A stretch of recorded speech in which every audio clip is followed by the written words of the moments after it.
Segala puji, hormat, kemuliaan, kejayaan, dan kuasa hanya bagi Yesus Kristus Tuhan yang layak terima pujian pada siang hari ini. Terima kasih Tuhan, kami akan dengar firman-Mu. Kami perlu firman-Mu yang akan mendrive kehidupan kami, menuntun, membimbing kami supaya kami tetap ada dalam kebenaran firman-Mu. Kami tetap kuat, teguh, tetap ada dalam panggilan dan rancangan Tuhan. Kuasai hati, pikiran, pendengaran kami. Kami tahu Tuhan, ketika kami mendengar firman-Mu, Tuhan memberkati kami, yaitu mengubah kehidupan kami. Semakin hari kami serupa dengan Kristus. Dalam nama Tuhan Yesus Kristus, kami mau sambut firman-Mu yang hidup dan berkuasa. Haleluya. Amin. Berikan tepuk tangan untuk Tuhan. Ya. Puji Tuhan, shalom saudara. Selamat siang, salam sejahtera bagi kita semua. Kita bersyukur kepada Tuhan karena oleh anugerah dan kemurahan Tuhan kita ada lagi diberikan waktu dan kesempatan kita boleh ada di rumah Tuhan, beribadah, bersekutu, memuji dan menyembah Tuhan, dan kita akan mendengarkan firman Tuhan. Alkitab berkata, berbahagialah orang yang mendengar firman Tuhan. Kebahagiaan yang sejati itu datang ketika kita mendengar firman Tuhan pada siang hari ini. Baik, puji Tuhan Bapak Ibu, ini saya bersyukur bisa ada di hadapan Bapak Ibu, ya. Oleh anugerah Tuhan saya ada di tempat ini. Terima kasih kepada sahabat saya, Bapak dan Ibu Gembala, teman kuliah saya di Salatiga, dan boleh saya ada di Jakarta dan diberikan kesempatan lewat keluarga hamba Tuhan tempat ini untuk berdiri menyampaikan firman Tuhan. Tak kenal maka tak disayang. Nama saya Pendeta Budi Hidayat Habib. Bapak Ibu jangan takut nama Habibnya ya. Saya bukan anak dari Ketua FPI Habib Rizik. Ya, ibu saya orang Manado, bapak saya orang Makassar. Menurut sejarah silsilah keluarga, bapak saya itu masih turun Raja Goa, kerajaan Sultan Hasanuddin. Dari keluarga saya sendiri yang jadi hamba Tuhan, dan saya melayani Bapak Ibu di Kalimantan Timur, ya puji Tuhan. Di Kuta Timur, saya pikir nggak ada yang kenal, ternyata ada Pak Sinaga jauh-jauh dari Jakarta Timur ya datang untuk ketemu saya. Saya sangat terkesan. Puji Tuhan ada orang-orang yang ternyata Bapak ini pernah ikut saya dalam pelayanan di penjara. Saya hamba Tuhan, melayani bukan pegang sidang. Saya lebih banyak itu menjadi motivator di beberapa perusahaan KBC, PAMA, Yuti, Trakindo, saudara. Dan saya melayani pelayanan itu di penjara. Melayani bukan hanya firman Tuhan, memberi mereka makan.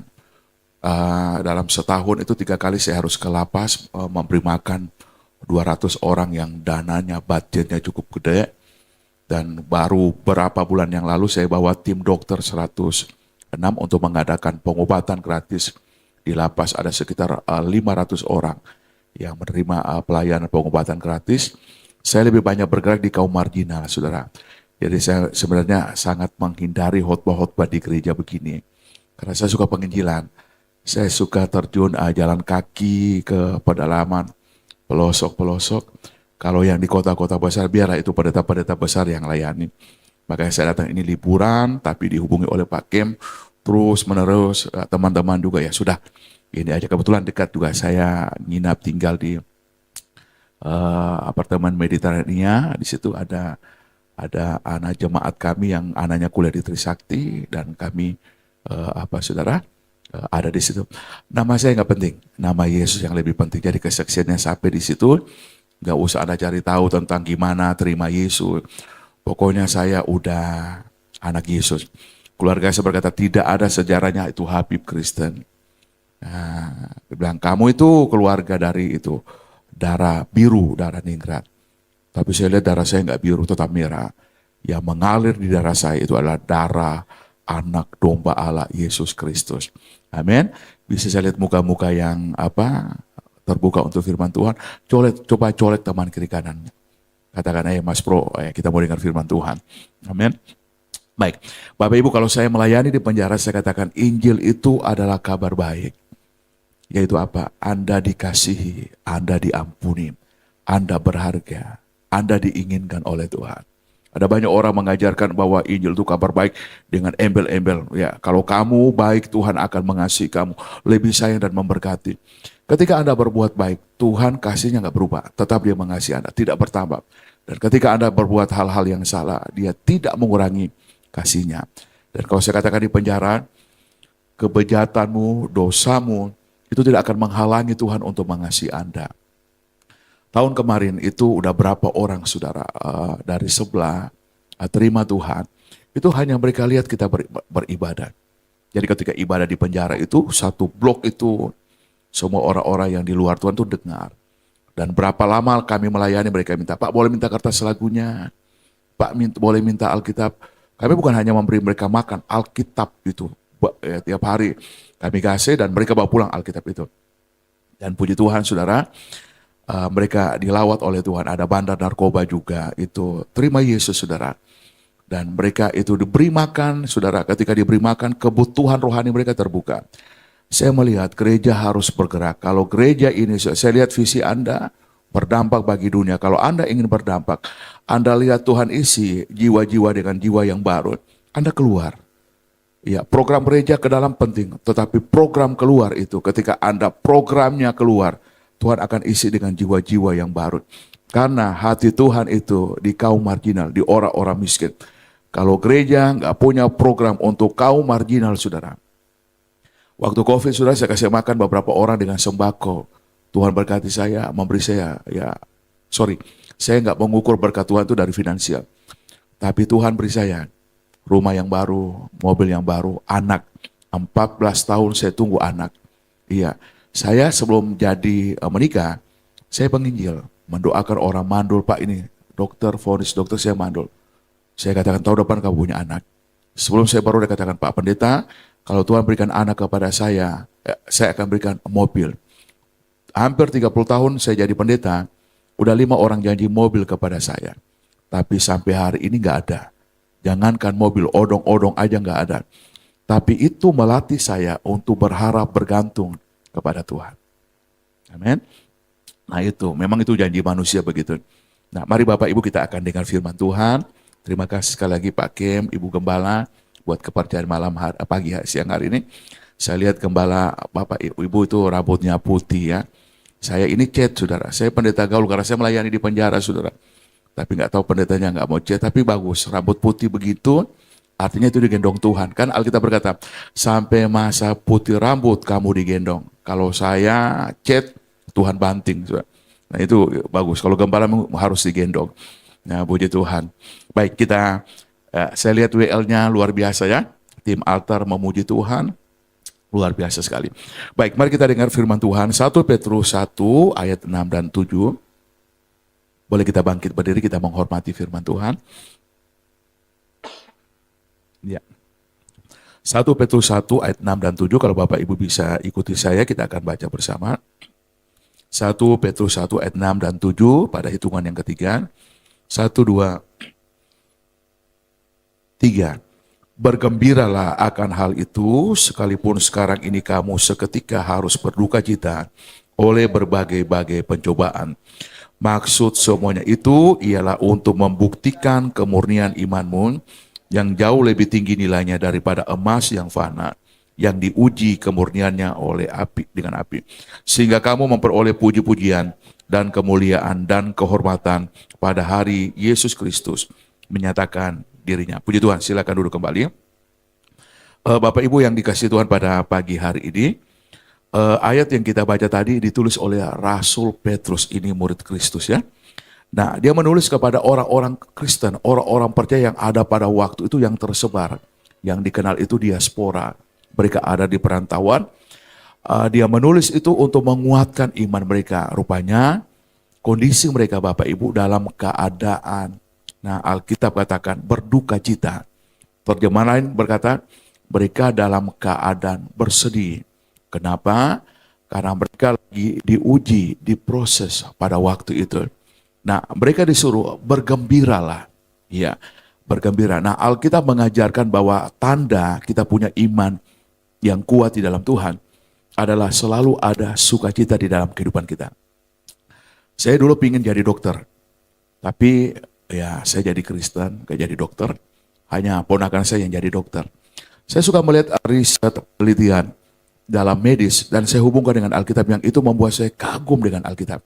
Contohnya, Alkitab berkata dalam Filipi 4 ayat 4, bersukacitalah senantiasa. Sekali lagi aku katakan bersukacita. Nah, rupanya medis membuktikan kalau kita bersukacita, itu akan menghasilkan hormon endorfin. Nah, hormon ini pembunuh sel kanker dalam kehidupan kita. Kita punya potensi kanker, Bapak Ibu. Tetapi karena kita bersukacita, saudara, itu membuat dia itu tidak bisa aktif. Nah itu, sukacita itu memberikan Anda kekuatan bukan hanya kanker, Anda menghadapi kanker kantong kering. Ya, saya pendeta yang bisa lihat wajah Anda, kemiskinan Anda dari wajah Anda, saudara. Saya punya karunia 6 ya, saudara. Ya itu, saya bisa melihat masalahnya itu dari 2, perutnya, wajahnya, itu dengan rambutnya, saudara. Kalau habisnya di muka atau di belakang, di atas, habisnya di belakang berarti dia banyak khawatir dengan perkara-perkara di belakang. Kalau habisnya di depan itu berarti dia khawatir dengan perkara-perkara di depan. Nah itu, tapi saya nggak mau lihat rambut Anda pada siang hari, itu nggak penting. Nah, saudara, Alkitab mengajarkan bahwa itu bersukacita. Kalau saya di Kalimantan, saya katakan yang ada PNS, saya nggak tahu ada yang kerja ASN di sini. Biasanya kan gajiannya tanggal 1 sampai tanggal 5. Wah, kelihatan kalau di gereja, kalau dia bersukacita, tanggal muda, tanggal gajian. Nyanyinya lagu apa? Lagu Kidung Jemaat. Kami puji dengan riang di kau Allah yang besar. Tapi kalau tanggal 15, ya pertengahan bulan tuh, lagunya berubah. Allah mengerti, Allah peduli segala. Nah itu kalau tanggal 30 biasanya lagu di Kidung Jemaat ada yang terkenal tuh. Lagunya judulnya begini, Tuhan ambillah hidupku. Nah itu. Tetapi yang paling berbahaya kalau tanggal tua, ada yang nyanyi begini, saudara. Dalam Yesus kita bersaudara. Tinggalkan orang itu, dia mau pinjam uang Anda. itu lagu tanggal tua. Nah, Alkitab katakan itu kita harus bersukacita, Bapak Ibu. Amin. Nah, ketika kita bersukacita, itu gaya hidup kekristenan, itu bersukacita. Nah itu. Dan saudara, riset di Amerika, orang yang beribadah selama 1 jam, dia nikmati ibadah itu. Selama 1-2 jam dia bersungguh-sungguh, dia bersukacita. Itu bisa awet muda loh selama 5 tahun. Ya itu. Nah itu. Nah ternyata ketika tekanan psikologis itu bisa membuat orang yang usia 35 tahun kelihatan 50 tahun. Tapi orang yang bersukacita usia 50 tahun kelihatan 35 tahun. Lihat teman kiri kanan Anda, mukanya boros atau tidak, saudara? Ya. Coba lihat mukanya, yakinkan dia apakah mukanya pada siang hari ini, apakah usia 35 tahun kelihatan 50 atau 50 tahun kelihatan 35 tahun. Saya di Sangatta, karena itu daerah tambang, ada namanya KPC, Kaltim Primakol yang terkenal dengan kasusnya Gayus Tambunan itu, Pak Sinaga itu paling tahu. Nah saya seringkali berkata gini, bapak-bapak yang datang dengan istri, boleh angkat tangan? Suami istri? Ah iya Pak Sinaga ya, oke thank you. Saya seringkali katakan begini, bapak-bapak tolong kalau gajian skincare istri itu ditambah lah. Masa biaya skincare istri itu 50.000, dapat apa itu? Itu kalau beli bedah Vivia nomor 45 tetap buram itu. Nah itu. Buram. Dan saya kata tolong dinaikin.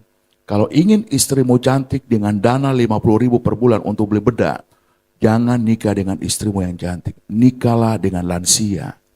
Karena lansia itu 50.000 bisa beli minyak kayu putih dan minyak telon. Kalau sudah lolita di atas 50 tahun, coba lihat tas Anda itu ada minyak kayu putih, minyak angin. Nah itu. Maaf, ini cuma intermezzo. Karena saya melayani penjara, saudara ya. Jadi bawaannya begini, Bapak Ibu. Nah, kita kembali sudah. Rupanya mereka lagi diproses. Nah, dalam kehidupan kita akan diproses oleh Tuhan, saudara. Saya sering kali katakan ini, kalau ada hamba Tuhan mengajarkan kepada Anda ikut Tuhan, enggak proses, maaf, itu Injil murahan. Anda tahu bahwa proses itu menghasilkan kualitas. Yang instan itu mie instan, apa itu tidak baik. Nah, mungkin siang hari ini, Bapak Ibu engkau diproses, engkau datang di tempat ini, engkau diproses. Ada jemaat kami, itu Pak Sinaga paling tahu kalau di sana itu KPC, itu Kaltim Primakol itu ya, dia punya apa itu salarinya tinggi lah begitu. Nah saudara, dia kena resign, tiba-tiba anaknya kanker, leukemia, anak 7 tahun. Sekarang dia lagi di Balikpapan untuk anaknya ikut kemo. Ibunya itu kanker, saudara. Terus suaminya, orang tua dari suaminya, itu orang Toraja, suami istri divonis dokter, kanker. Kanker, saudara. Ada bayangkan, saudara, PHK, anak leukemia, harus kemo, ibunya juga kanker, orang tuanya, mertuanya itu kanker, saudara. Saya cuma berkata, kamu harus kuat, ini proses Tuhan. Dia seorang pelayan Tuhan, saudara. Tetapi dia divonis dokter menghadapi pergumulan yang berat, saudara. Nah, kita akan belajar Bapak Ibu, bagaimana saudara, Tuhan mau kita punya iman yang berkualitas. Iman yang murni adalah iman yang berkualitas, yang tinggi, yang bermutu pada siang hari. Nah, saya berikan begini dulu kepada Anda, mengantar. Ada satu ikan di Jepang, ikan saudara. Ya, Anda suka ke restoran kan, ada ikan-ikan yang mahal. Tadi saya katakan Pak Sinaga, kalau ikan Anda makan, makanan yang enak, waktu Anda makan, Anda lihat ke atas itu ada malaikat turun naik. Nah itu. Coba kalau Anda makan capcay, fuyung, hai itu biasanya itu Anda lihat ke atas itu ada malaikat turun naik. Itu enak makanan. Tapi kalau Anda hantam sate kambing dengan durian, Anda lihat ke atas itu malaikat maut udah putar-putar. Mas bro, mau jemput sekarang atau besok? Nah, hati-hati saudara ya, kalau lagi makan itu. Nah, saudara, saya cerita kepada Anda pada siang hari ini, bahwa ada satu jenis ikan yang kalau dibeli oleh restoran Jepang itu, dalam keadaan mati ikan itu kurang bagus, kurang enak. Akhirnya para nelayan Jepang itu mereka nyiapin itu di kapal itu, di kapal penangkap itu ada kolam. Jadi ikannya ditangkap hidup-hidup dan itu ditaruh di kolam. Ketika dibeli oleh restoran-restoran yang ada di Jepang, tetap hasilnya kurang mantap. Satu kali mereka menemukan cara.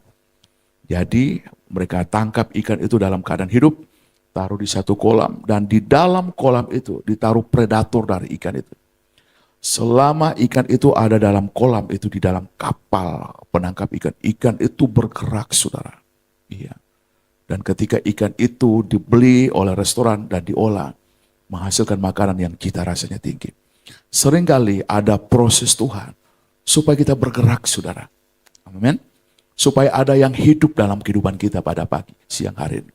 Nah, mari kita akan lihat, saudara, kita katakan bahwa kalau kita mengalami proses, kita harus bersuka cita pada siang hari ini. Amin. Anda harus bergembira. Iya. Sebab saya mau katakan kepada Anda, kenapa respon kita kalau kita diproses Tuhan, kita harus bergembira. Nah, tidak mudah kita bergembira kalau Anda divonis dokter kanker, ada PK.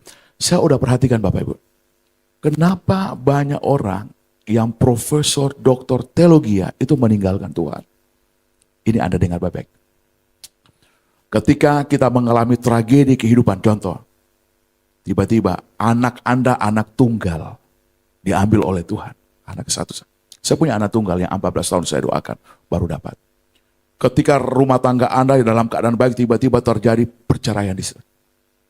Anda di PK, itu bisa menenggelamkan Anda di titik terendah dalam kehidupan Anda. Makanya saya katakan di gereja, murtad itu bukan pindah gereja. Murtad itu Anda boleh ada di dalam gereja. Tetapi ketika Anda berhenti percaya kepada Tuhan, itu udah murtad. Amin. Itu sudah. Bukan berarti saya dari dulu dari sebelah, dari yang ibadah pakai sendal apa sendal, pindah yang pakai kursi begitu. Ya, karena ini biasanya direkam, jadi saya mesti hati-hati ngomong, saudara. Karena saya pernah di Sangatta itu melayani Natal TNI Korpi Polri se-Kabupaten Kutai Timur. Pembicaranya saya, bintang tamunya Baim Samson yang nyanyi lagu. Ada tahu lagunya? Ada nggak lagu di sini? Bila yang tertulis, nah itu Anda tahu lagu itu. Balionya gede sekali. Wah, kakak saya ditelepon, itu loh, itu adikmu ya, itu Budi Hidayat Habib. Loh, kenapa dia Kristen? Nah itu, saya di demo pada waktu itu, keluarga saya. Nah, kembali saya mau katakan kepada Anda pada pagi hari ini. Nah, ketika kita diproses, kita harus bergembira, Bapak Ibu. Karena itu bagian dari iman. Nah, kenapa kita bisa bergembira? Karena, saya berikan kepada Anda, kita memiliki respon yang benar, Bapak Ibu. Nah, respon yang benar itu lahir dari pemahaman dan penilaian kita yang benar tentang satu masalah. Contoh Alkitab katakan, gak usah dibuka, di dalam 1 Korintus 10 ayat 13, pencobaan yang kamu alami itu pencobaan biasa. Amin. Yang tidak melebihi kekuatanmu. Pada waktu kamu dicoba, Tuhan itu setia, tidak akan meninggalkan Anda. Rupanya waktu kita diproses, kalau kita punya pemahaman yang benar, proses Tuhan itu kita harus bergembira, bersuka cita. Karena kita mengerti, kita punya respon yang benar, lahir dari penilaian yang benar, sudah. Nah, makanya penting sekali Bapak Ibu, Anda punya penilaian yang benar tentang diri Anda, masalah Anda dengan Tuhan Anda. Bagaimana Anda menilai diri Anda? Apakah Anda pengecut, Anda pecundang, Anda kalah? Alkitab mengajarkan Anda adalah pemenang, lebih dari pemenang. Roh yang ada di dalam Anda lebih besar daripada roh yang ada di dunia ini. Tuhan memberikan kita bukan roh ketakutan, roh yang membagikan kekuatan, kasih, dan ketertiban. Nah, bagaimana Anda melihat Tuhan Anda? Nah, itu 12 pengintai, 10 berkata begini. Yang apa? Wah, kami seperti belalang. Nah, ada banyak orang melihat dirinya itu belalang, saudara. Dia nggak mampu, lemah. Lihatlah diri Anda orang diberkati. Anda adalah orang-orang yang istimewa pada siang hari ini. Amin. Nah, bagaimana juga Anda melihat masalah? Bahwa masalah Anda ternyata itu adalah masalah yang Anda nggak perlu takutkan. Kenapa?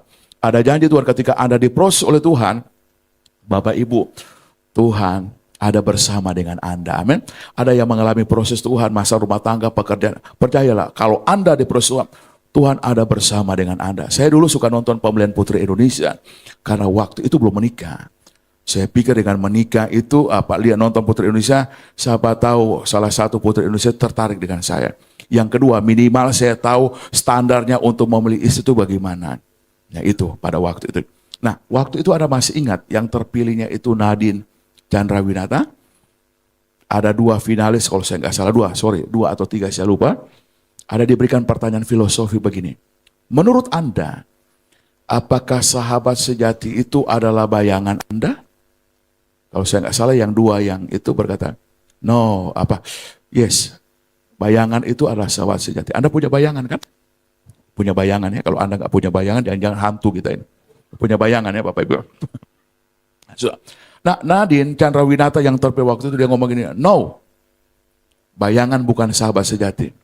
Sebab bayangan ketika matahari ada di atas kepala, bayangan itu akan pergi. Waktu saya nonton itu, saya jadi rema buat saya.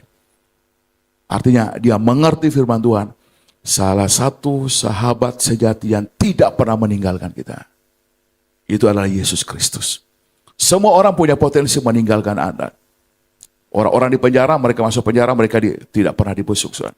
Saya lahir dari keluarga yang broken. Ibu saya udah mualaf, ikut bapak saya, nggak diterima oleh keluarga. Saya mengerti kenapa Tuhan larang perceraian, karena korbannya adalah anak-anak. Saya hamba Tuhan yang lahir dari keluarga broken. Makanya saya pelayanan saya menjangkau kaum remaja dan keluarga, saudara. Nah, saudara, pada siang hari ini kalau Anda diuji Tuhan, percayalah Tuhan nggak ninggalin Anda pada siang hari ini. Amin. Amin Bapak Ibu. Nah, ini memang khotbah-khotbah yang iman ini, khotbah-khotbah yang berat. Kalau khotbah berkat, saudara, puji Tuhan. Kalau khotbah tetap mengampuni, itu untuk Bapak itu. Nah, itu untuk Ibu itu. Tapi firman Tuhan itu buat Anda dan saya pada siang hari ini. Amin Bapak Ibu. Nah, mari kita lihat saudara. Alkitab berkata bahwa bergembira karena Tuhan punya tujuan ketika kita diproses itu apa? Dikatakan, coba Bapak Ibu lihat lagi.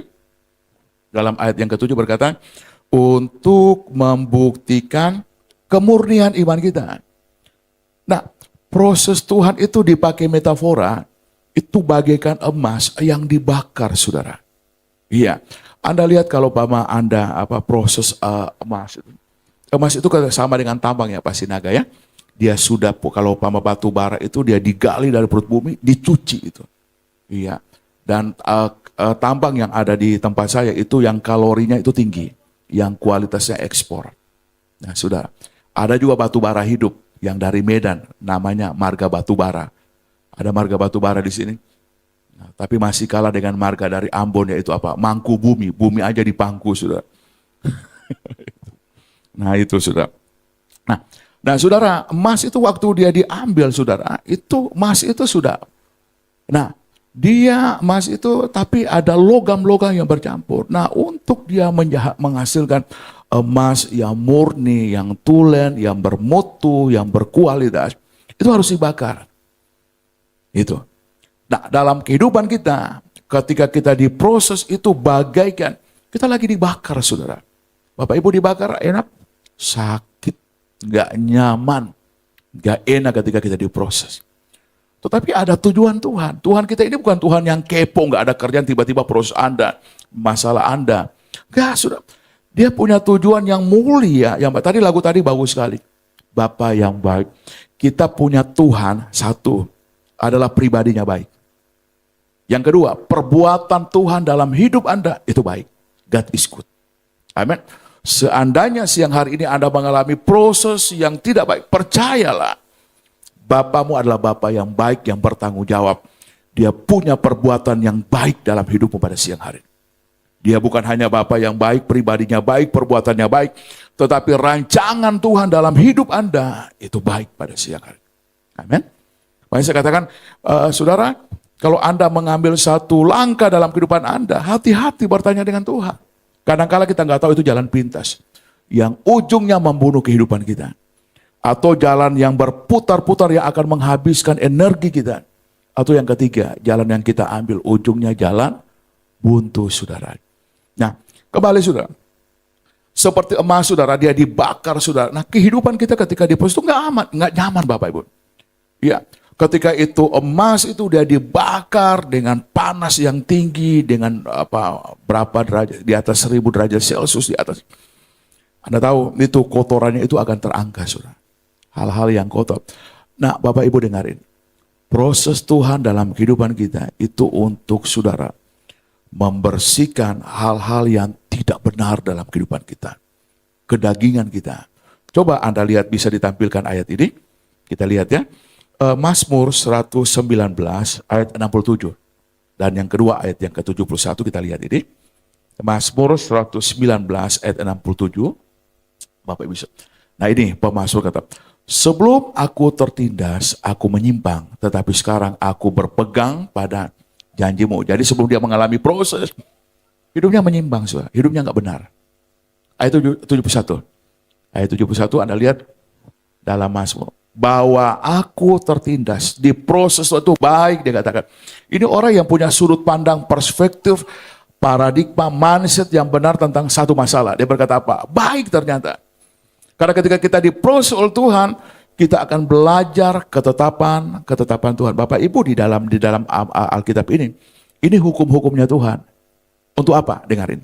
Yang pertama, untuk Anda hidup dalam kebenaran. Amin. Yang kedua, untuk Anda diberkati oleh Tuhan. Yang ketiga, untuk Anda sehat. Saya melihat ternyata hukum-hukum Tuhan itu Bapak Ibu, kalau Anda ikuti, yang ketiga, Anda sehat. Makanya ada ayat Anda pernah dengar begini, hati yang gembira adalah obat. Bapak Ibu tahu ayat ini? Ternyata obat yang paling manjur itu bukan Bodrex, Bapak Ibu. Hati yang gembira. Amin. Nah, saya katakan mau ada utang jatuh tempo, bergembira pada siang hari ini. Amin. Nah, saudara, bahwa ketika kita diproses, Tuhan mau Anda diproses Tuhan. Ada hal-hal yang kotor, yang gak benar. Kayak emas itu ada logam-logam yang, saudara, itu yang akan terangkat, yang kotor itu. Nah, proses Tuhan, tempaan Tuhan lewat api pada pagi hari ini untuk membawa Anda hidup dalam kekudusan pada pagi hari ini. Amin. Itu yang pertama. Yang kedua, saya cepat-cepat aja. Yang kedua, saudara, emas itu dimurnikan dengan api yang panasnya 1064 derajat Celcius. Nah, emas ini dia tahan api. Waktu dia dibakar, Bapak Ibu, dia tahan api. Ya, Tuhan mau begini, saya suka yang sederhana khotbahnya. Sederhana itu gampang diingat, gampang untuk dipraktekkan. Saya melayani di tambang itu, khotbahnya itu cuma 15-20 menit. Baru bilang shalom aja orang udah posisi tidur. Jadi khotbah-khotbahnya itu ya yang simpel. Saya belajar khotbah yang terbaik itu seorang hamba Tuhan itu bukan di mimbar. Khotbah yang terbaik itu adalah kehidupannya Senin sampai Sabtu. Itu. Saya belajar itu khotbah terbaik itu bukanlah yang saya sampaikan hari Minggu. Apa gunanya saya khotbah di Minggu? Senin sampai Sabtu saya kasar kepada istri, KDRT. Nah itu. Nah, yang kedua sudah saya katakan bahwa iman kita diproses Tuhan supaya iman yang murni, saudara. berkualitas yaitu apa? Kita menjadi pribadi yang kuat iman kita. Bagaimana Anda bisa jadi pribadi yang kuat kalau Anda nggak diproses? Bapak Ibu tahu dalam Alkitab tentang Ayub, kenal Ayub? Dia orang Grogol atau Petamburan. Nah, itu. Ayub diproses, Bapak Ibu lihat. Lihat ya proses Ayub. Dalam sekejap hartanya habis. Ayub orang terkaya di bagian timur, bukan di Kalimantan Timur, bukan di Kutai Timur tempat saya tinggal, bukan. Di bagian timur, dia orang terkaya. Anda lihat dia kehilangan harta sekejap.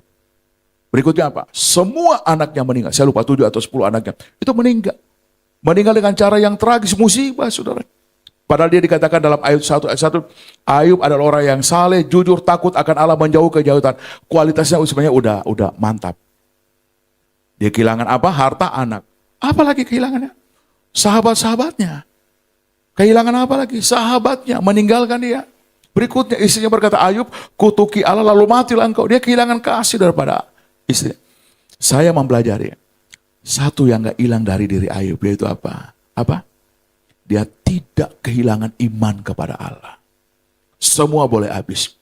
Iman yang berkualitas adalah iman yang tetap percaya dan mempercayai Tuhan dalam kondisi apapun. Saya hamba Tuhan, saudara, oleh anugerah Tuhan. Banyak mujizat yang Tuhan kerjakan oleh anugerah Tuhan lewat pelayanan saya. 14 tahun saya gak punya anak. Ada satu orang Batak tiba-tiba ngomong gini, wah ini pendeta Budi ini, saya suka khotbah-khotbahnya. Satu aja kekurangannya, dia belum punya anak. Tapi nggak tahu pujiannya dia itu menampar saya. Pum, pum, pum, pum. 14 tahun kami baru, saya kerja di bank. 5 bulan lalu dia putuskan dia resign dari bank, padahal posisinya lagi tinggi-tingginya. Bosnya kata, ibu jangan pensiun. Nah saudara, saya khawatirkan dia pensiun, kenapa? Karena kalau ada pelayan, saya punya komunitas anak-anak muda di Sangatta yang bergerak, saudara. Itu di praise worship. Saya suka membangun pujian penyembahan untuk anak-anak muda. Dan tiap kali ada kegiatan-kegiatan yang butuh uang banyak, dan sedikit, sampai di atas 50 juta. Saya yang talangi, karena dia bekerja. Itu ada pelayan. Bagi saya, ada uang atau tidak, ada donatur, nggak apa-apa, pakai uang pribadi. Tapi begitu dia putuskan berhenti, saya aduh Tuhan, ada banyak pelayan. Tapi Tuhan itu ajaib. Allah yang kita layani adalah Allah yang ajaib. Tiap kali melayani, mau kasih makan orang di penjara, ada yang telepon. Nah, donatur saya itu adalah anak-anak Tuhan yang ada di KPC, yang Pak Sinaga tahu. Mereka udah pensiun, saudara. Ada yang GM, General Manager di situ. Ada manajer, mereka udah pensiun. Tapi Tuhan bisa buka sumber dana yang baru. Anak-anak Tuhan, Pak ini berkat. Untuk pakai pelayanan. Untuk apa ini? Ini untuk Pak Budi, untuk pelayanan. Oke, saya minta izin untuk saya beli sembako, buat pakai sembako untuk bagi kepada orang-orang di jalan. Silakan Pak. Sejak saya berhenti sudah 5 bulan lalu dari bank, saudara. Tuhan membuktikan dia Bapa yang bertanggung jawab dalam hidup kita. Amin. Saya lihat wajah-wajah Anda ini wajah-wajah yang diberkati oleh Tuhan. Cuma yang ada ini wajah-wajah lapar dan ngantuk nonton bola. Nah itu. Siapa yang menang tadi malam? Oh haleluya, ini cuma tes aja ya rupa. Agak tegang-tegang. Ibadah itu kalau diam-diam itu horor sekali Bapak Ibu. Saya paling takut, jangan hantu semua yang ada di sini. Nah itu. Kalau ibadah kita mesti responnya. Ya kalau Bapak Ibu diam, saya ingat khotbahnya Pak Jeffrey Rahmat dari JPCC. Khotbah seorang hamba Tuhan kalau jemaatnya diam, gak ada amin, gak ada haleluya. Rasanya dia mau keluar. Itu udah kelasnya Jeffrey Rahmat. Apalagi semua pendeta Budi, yang pendeta Sontoloyo dari Kalimantan, tuh, yang lebih banyak lihat orang-orang hutan Bapak Ibu. Nah itu ada haleluya pada pagi hari ini, siang hari ini. Ya Bapak Ibu, ya nggak usah yang jatuh tempo. Tanggal mulai tanggal tua sudah. Nah itu, tadi kan lagunya kan ada lagu segala puji syukur ya. Nah itu, saya masuk Kristennya di GPDI, tapi pelayan saya itu di Betani, di GBI, di Gereja Protestan. Nah kalau orang Pentekoste itu kalau tepuk tangan itu, satu deretan ibu gembala itu satu orang tepuk tangan itu makan tempat. Wah. Tapi orang di kota itu gini aja, segala puji syukur hanya bagi. Apalagi waktu musim batu akik, angkat tangannya begini, orang begini dia begini. Nah, gitu. Makanya ada cerita saudara, ada orang, maaf ini bukan menyinggung suku saya. Itu kalau pakai emas tuh sama dengan toko perhiasan. Satu kali dia beli ikan, saudara. Dia tanya begini, berapa ini ikan semua? Yang jual ikan orang Gorontalo, tersinggung. Dia lihat ini orang ini, tanya ikan begini tangannya. Dia tanya ikan tuh sebenarnya kasih lihat dia punya itu. Nah rupanya ini orang Gorontalo cuma punya gigi emas. Dia langsung bilang sama orang itu, 5.000. Kasih lagi 5.000 gitu. Itu. Ya Bapak Ibu. Nah oke kembali. Nah proses Tuhan itu, ya Tuhan ingin kita punya iman yang kuat. Bukan mental tempe. Diomongin orang aja nggak mau ke gereja. Nah, itu. Ditegur aja gembala kita nggak ke gereja, itu mental tempe saudara. Anda bukan iman begitu yang Tuhan mau. Itu iman saudara. Saya pernah baca saudara. Itu. Majalah Glory waktu kerusuhan di Ambon. Ada satu anak sekolah minggu ditangkap. Ditanya oleh jihad. Saya ada waktu poso, kerusuhan poso saya ada. Karena saya besar di poso. Anak ditanya, kamu Kristen atau tidak? Ini anak Ambon sekolah berkata, beta pengikut Kristus. Itu jihad itu dia tebas tangan anak itu. Anak-anak itu ditebas tangannya, keluar darah, putus. Dia diam aja. Tuhan kasih kekuatan kepada dia. Ditanya, kamu Kristen atau tidak? Beta pengikut Kristus. Ditebas tangan sebelahnya. Terakhir ditanya, kamu Kristen atau tidak? Dia udah nggak bisa tunjuk dirinya, dia berkata, beta pengikut Kristus. Kepalanya dipenggal. Dia mati sebagai syahid karena dia tahu keselamatan itu ada dalam. Kakak saya, buju saya, ngapain jadi pendeta? Pendeta itu kan miskin. Pakai dasi dompet kosong. Nah, iya kepake. Dia bujuk, udah, kamu pendeta gak punya mobil, udah tak belikan kamu mobil, kamu tinggal cicil. Saya kata, enggak boleh. Nanti kalau umpama dia belikan mobil, dia cerita ke keluarga, Budi itu pendeta, tapi karena saya, biarlah Tuhan yang akan berikan kita mobil. Nah, saudara, itu dengan cara Tuhan. Nah, saudara, proses Tuhan itu Tuhan mau lihat imanmu, apakah imanmu tangguh atau tidak, kuat nggak? Orang Manado bilang, ada orang Manado, jangan punya hati gampang tapela. Itu. Gampang tasontong. Itu. Ada orang Manado sini. Oh, saya orang Manado, fam tumbel ini. Bapak saya orang Makassar. Saya bilang, Ma, kenapa nikah dengan papi orang Makassar itu? Kalau mama nikah dengan orang Manado, gantung. Orang Manado nikah dengan suku apa pasti bagus. Mau Papua. Mau apa itu bagus ya? Nah itu. Mau suku apa aja dia menonton. Sama dengan orang Nias, itu putih-putih. Kalau mereka nikah dengan orang apa itu, pasti hasilnya bagus. Nah, itu. Tapi orang Manado nggak bisa nikah dengan orang Batak sebenarnya. Nggak boleh itu. Karena anaknya jadi Batman, Batak Manado. Nah itu. Nah, Bapak Ibu, Tuhan mau kita punya iman berkualitas itu apa? Supaya kita kuat tangguh. Nah belajar lagi nih, waktu kita di proses Tuhan, kita tangguh nggak? Kita kuat. Coba gara-gara orang omongin kita. Bapak Ibu, di Sangatta, di penjara, maaf, yang ada orang paling banyak itu orang-orang pakai yang punya satu daerah, orang-orang timur. Gara-gara main volley cuma mata ketemu mata, berantem. Nah apalagi begini, maaf, saya buang ludah, saya lihat mukanya pakai tersinggung. Gampang marah, saudara. Nah, itu makanya sekarang kalau buang ludah, lihat dulu, nggak ada orang nggak? Oh, buang ludah itu. Itu karena orang gampang tersinggung, saudara. Padahal Tuhan mau kita gampang tersungging, bukan tersinggung. Nah itu. Nah itu. Nah, baik, yang terakhir yang cepat aja ya. Poin yang ketiga. Nah, ternyata emas setelah dimurnikan, emas itu warnanya warna kuning, saudara. Cerah. Nah, setelah dia dibakar, saudara, diproses itu dengan di api itu, warnanya itu tetap kuning, tetapi lebih cerah. Nah, bagaimana seorang itu pengrajin emas dia tahu bahwa emas itu berkualitas? Emas itu ketika dia pegang begini, dia bisa lihat wajahnya tercermin di emas itu. Proses Tuhan ini yang terakhir Bapak Ibu. Biasa kalau pendeta udah bilang terakhir, puji Tuhan, akhirnya ini pendeta dari Kalimantan ini udah selesai khotbah. Nah proses Tuhan ini dengar baik-baik. Supaya Anda menjadi serupa dengan Kristus. Amin. Coba lihat teman kiri kanan Anda. Kira-kira dia serupa Kristus atau hantu?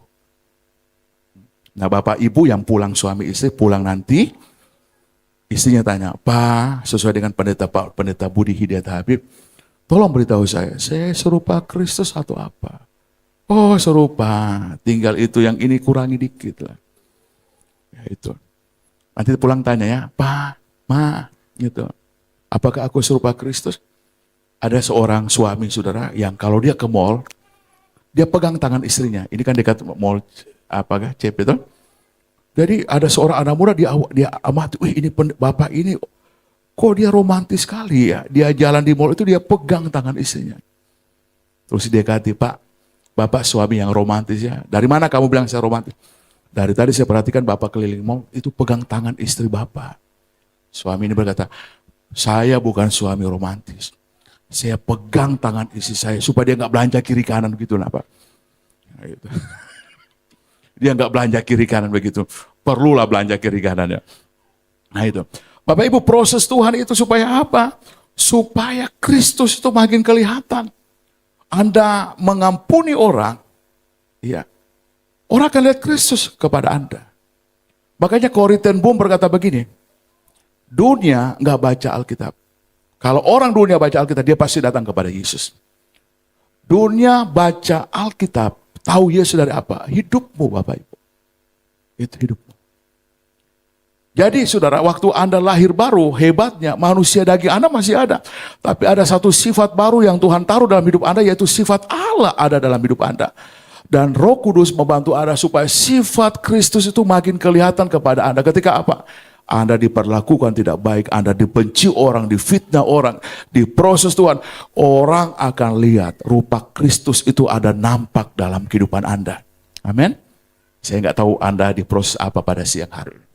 Saya nggak mau lama-lama. Percayalah, proses Tuhan itu punya tujuan yang murni, berkualitas, supaya Anda, saudara, saya katakan tadi apa? Anda tetap hidup dalam kekudusan, itu yang pertama. Yang kedua, iman Anda tangguh, tahan banting, tidak gampang tapela. Bahasa Gerika katakan, ya Bu ya, bahasa Manado. Anda punya apa? Iman yang saudara tetap berharap, bergantung kepada Tuhan. Anda tidak mempercayai diri Anda. Alkitab berkata, percayalah kepada Tuhan, andalkanlah Tuhan. Kenapa kita harus mengandalkan Tuhan? Hanya Tuhan yang dapat Anda andalkan dan Anda percayai. Saya ulangi kepada Anda, waduh saya punya teman-teman banyak. Ada anak dari Poso yang sekarang itu udah jenderal bintang 2 teman saya sih. Promosinya bagus. Itu, saya nggak usah sebutkan nama orangnya itu. Tapi saya berlatih sudah, nggak ngandalin. Saya datang sini, saya banyak bantu hamba-hamba Tuhan. Tapi hanya pendeta Kem yang ini Pak Budi melayani tempat saya. Karena itu banyak teman yang saya bantu kalau datang. Nanti kalau datang ke Jakarta, singgah main nanti. Cuma 2, ada satu teman saya yang gembala GPD Taman Palem itu. Kalau mereka datang ke Kalimantan, saya selalu bantu. Saya bukan hamba Tuhan yang suka dibantu orang, saya suka membantu orang. Saya aktif di penginjilan di daerah Kalimantan untuk bantu hamba-hamba Tuhan. Karena saya diberkati Tuhan sebenarnya. Amin. Dan Anda juga diberkati Tuhan. Amin. Coba yang gak diberkati Tuhan, tundukkan kepala. Wah, diberkati Tuhan lah pada siang. Jadi pendeta Anda ini luar biasa. Saya diundang. Wah, itu. Nah itu pas saya datang liburan, saudara ya, mau lihat apa itu. Nah, saya mau katakan kepada Anda, kalau Anda diproses Tuhan, percayalah, Anda akan jadi serupa dengan Kristus. Kalau Anda serupa dengan Kristus, itu berkat Tuhan itu akan datang dalam kehidupan Anda. Amin. Saya dari kampung, tidak punya pelayan, tidak punya gaji, nggak punya perpuluhan. Saya diberkati oleh Tuhan. Kalau Anda lihat muka saya diberkati, sorry. Saya memang kalau khotbah agak miring ke kanan, karena langsung pipi saya cuma kiri. Kanannya nggak ada, jadi memang agak miring. Kalau Anda foto agak bagus-bagus sedikit. Kan cuma kali ini datang di sini ya. Nah itu. Itu. Makanya, kenapa Pak Budi kalau khotbah agak ke kiri? Karena langsung pipinya cuma di kiri. Nah itu. Kalau di kanan nggak ada, jadi ya itu gini-gini aja. Nah itu. Baik Bapak Ibu, nggak usah panjang-panjang pada siang hari, dan memang udah panjang. Kalau Anda diproses Tuhan, bergembiralah, bersukacita. Jangan marah Tuhan, jangan mempersalah Tuhan, jangan marah kepada orang lain. Karena Tuhan punya tujuan, engkau punya iman yang berkualitas. Engkau tangguh, engkau kuat, engkau percaya kepada Tuhan, engkau tidak mengandalkan kekuatan Anda. Apa yang Anda andalkan di luar Tuhan, itu akan Tuhan hancurkan. Kekuatan apapun yang Anda andalkan, saya udah alami itu. Saya mengandalkan, wow, gak bisa nolong. Nah itu, 5 orang janji mobil, nggak ada. Mobil itu Tuhan kasih berkat, saya beli sendiri. Ini saya bawa mobil itu. Itu Tuhan. Saya nggak ukur berkat itu dari materi. Tapi saya lihat pemeliharaan Tuhan ketika saya berhenti. Ya itu, berhenti kerja, aduh berkatnya luar biasa. Amin. Berkat yang paling baik Tuhan berikan kepada Anda itu sehat. Makanya Alkitab katakan kalau Anda beribadah, Tuhan akan memberkati apa? Makanan, minumanmu, dan penyakitmu dilalukan. Anda tahu, kenapa kita beribadah harusnya sehat? Bapak Ibu tahu kan, senam anti-stroke itu kan tepuk tangan. Setelah saya mengerti itu, saya tepuk tangan kuat-kuat, saudara. Jadi ketika Anda beribadah, jangan nggak ketemu, nggak ada suara itu. Tuhan senang Anda tepuk tangan, karena itu Alkitabiah. Jadi kalau tepuk tangan itu Anda sudah senam siang hari ini. Anda udah sehat. Amin. Anda mau sehat, ini kita akan terima perjamuan tubuh dan darah Tuhan. Yang akan memberikan Anda kekuatan pada siang hari ini. Tuhan memberkati kita semua. Mari kita angkat satu pujian, saya suka angkat lagu. Engkau ada bersamaku di setiap musim hidupku. Mari tolong singer, tim altar. Saya kembalikan kepada Bapak Gembala kita. Ya. Ketika kita diproses, kadang-kala kita rasa kita seorang diri di situ. Tapi ada Tuhan di situ yang tidak kelihatan. Dia temani Anda, dia jadi sahabat, jadi teman perjalanan Anda yang terbaik, yang memberikan Anda kekuatan, sukacita dalam kehidupan Anda. Lebih baik di jalan yang berbatu-batu tapi ada Tuhan daripada jalan yang lebar tapi Tuhan tidak ada di situ. Ketika Anda berjalan dengan Tuhan dalam proses hidup Anda lihat semakin hari Anda diubahkan oleh Tuhan. Mungkin Anda cepat marah, lama mengampuni. Anda berubah jadi orang yang lambat marah tetapi Anda cepat mengampuni. Ada yang berubah dalam kehidupan Anda. Pertanyaannya, kalau Anda di proses Tuhan, apakah Anda jadi serupa Kristus? Marilah berlatih ketika Anda diproses. Anda melakukan kebenaran, itu akan membuat Anda menjadi serupa Kristus. Engkau ada bersamaku.